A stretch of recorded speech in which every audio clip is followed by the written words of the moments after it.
तो फ्रेंड्स, तो आज की इस वीडियो में हम बात करने वाले हैं यूजीसी जो है वो यूजीसी नेट का जो एग्जाम होता है उसमें बड़े बदलाव करने की तैयारी में है, जिसके लिए यूजीसी के द्वारा एक कमेटी भी बनाई गई है। देखिए, लास्ट अभी 18 तारीख को एग्जाम हुआ था, वो लीक हो गया था और बाद में वो कैंसिल हुआ और काफ़ी तरह की मतलब क्रिटिसाइज का सामना यूजीसी को करना पड़ा और साथ साथ में एनटीए जो है, जो कि एग्जाम को कंडक्ट करवाती है एजेंसी, उसको भी काफ़ी तरह के क्रिटिसाइज का सामना करना पड़ा। देखिए, क्या बदलाव होने चाहिए, इसके लिए सुझाव मांगे गए हैं। आप भी अपने सुझाव दे सकते हैं, उसका जो मैं लिंक है इस वीडियो के डिस्क्रिप्शन में डाल दूंगा, आप वहां जाकर क्लिक करके अपना सुझाव दे सकते हैं। देखिए, अगर हम सुझाव की बात करें कि क्या क्या और सुधार इसमें होने चाहिए, क्योंकि काफ़ी लंबे समय से ज़्यादा सुधार इसमें हुए नहीं हैं, तो क्या सुधार होने चाहिए, हम अपने विचार दे रहे हैं, ये मेरे इंडिपेंडेंट विचार हैं, आप अपने सुझाव दे सकते हैं। अगर इसमें सुधार की बात करें तो सबसे पहले जो एग्जाम है वो ऑफलाइन होना चाहिए या ऑनलाइन होना चाहिए, इसके ऊपर भी अभी कंफ्यूजन है। क्योंकि देखिए, जो 18 तारीख को एग्जाम हुआ था वो ऑफलाइन हुआ था, अब जो 21 अगस्त को होने वाला एग्जाम है वो ऑनलाइन हो रहा है। तो पहले डिसाइड क्या होना चाहिए। देखिए, exam should be online, exam online ही होना चाहिए। ये तो शाश्वत सत्य है कि जो ऑनलाइन एग्जाम है वो लीक होने की कम संभावना रहती है, लेकिन जो ऑनलाइन एग्जाम से पहले इतना बड़ा इंफ्रास्ट्रक्चर चाहिए। इंफ्रास्ट्रक्चर, क्योंकि एनटी क्या करता है, एनटी के पास अपनी खुद की कोई लैब नहीं है, उसको अपने कुछ आइडेंटिफाइड और well equipped and well monitoring lab चाहिए, जो कि जहाँ भी सेंटर होते हैं, जिन डिस्ट्रिक्ट में सेंटर होते हैं, कोशिश यही रहनी चाहिए कि वो गवर्नमेंट इंस्टीट्यूट हो या जो ए ग्रेड इंस्टीट्यूट हैं उनके अंदर ही वो लैब होनी चाहिए। ये नहीं कि किसी भी प्राइवेट कॉलेज की या कोई पॉलिटेक्निक कॉलेज है, कोई जो इंजीनियरिंग कॉलेज है जिसका रेपुटेशन नहीं है, वो उन लैब को क्या करते हैं, बाद में हैक करवा देते हैं। तो ऐसी लैब को हमने यूज़ नहीं करना चाहिए। जो लैब यूज़ होनी चाहिए वो वेल मॉनिटरिंग लैब यूज़ होनी चाहिए, और ज़्यादा कोशिश यही होनी चाहिए कि गवर्नमेंट जो इंस्टीट्यूशन है उन्हीं का लैब यूज होना चाहिए। तो ऐसी लैब हमें गवर्नमेंट कॉलेजेस में, गवर्नमेंट जो यूनिवर्सिटीज़ हैं या गवर्नमेंट जो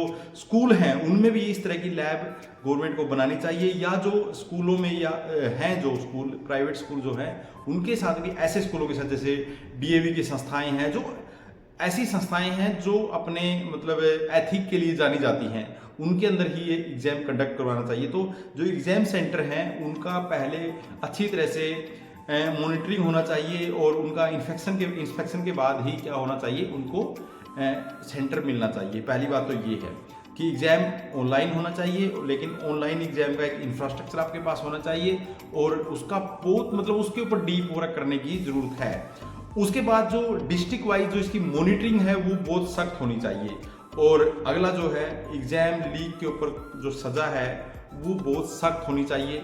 वो कितनी सख्त होनी चाहिए, ये नहीं कि आपको 5 करोड़ का जुर्माना हो जाएगा, नहीं, उसमें इतनी सख्त होनी चाहिए कि जो आपकी संपत्ति है, जिसने भी एग्जाम लीक किया है उसकी टोटल संपत्ति जितनी है, जितनी भी उसने आज तक उसके बाप दादा ने भी कमाई है, उसको पूरी को टैच कर दो।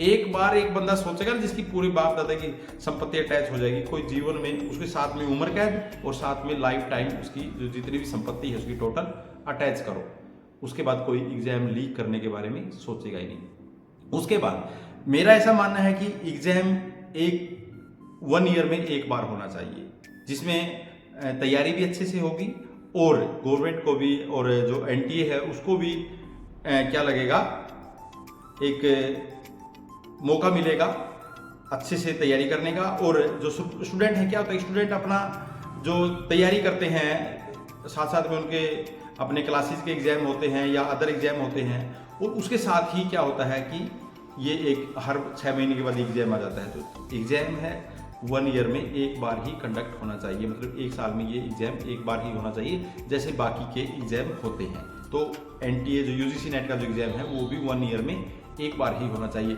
उसके बाद जो हमें इसमें सबसे बड़े रिफॉर्म की जरूरत है, टाइमली इसका जो सिलेबस है वो अपडेट होना चाहिए। इसका सिलेबस बहुत कम अपडेट होता है, सिलेबस कब से पुराना चल रहा है, उसमें कोई काम नहीं हो रहा। टाइमली हर साल इसका जो सिलेबस है उसमें कुछ जो नया जो ऐड करना है वो होना चाहिए, और जो पेपर है अकॉर्डिंग टू सिलेबस आना चाहिए। क्योंकि अगर मैं हिस्ट्री का स्टूडेंट हूँ तो मैं देखता हूँ कि यूजीसी नेट के पेपर में ऐसे 20 क्वेश्चन आ जाते हैं जो हिस्ट्री में कहीं नहीं मिलेंगे, वो फिल्मों से आ जाएंगे, इधर से उधर से काफ़ी ऐसे क्वेश्चन आ जाते हैं जो कहीं भी नहीं है, जिसका संबंध नहीं है। तो सिलेबस और पेपर के बीच में 100% का लिंक होना चाहिए, सिलेबस मतलब अपडेट होना चाहिए। उसके बाद जो नेट क्वालिफाई हैं उनका कम से कम मतलब 6 से 10% जो जेआरएफ को मिलना चाहिए। ज़्यादा से ज़्यादा जितना स्कॉलरशिप मिलेगा उतना ही रेपुटेशन एग्जाम का बढ़ेगा। तो स्कॉलरशिप का जो वो है, इसमें मार्जिन है, वो बढ़ना चाहिए। स्कॉलरशिप ज़्यादा लोगों को मिलना चाहिए,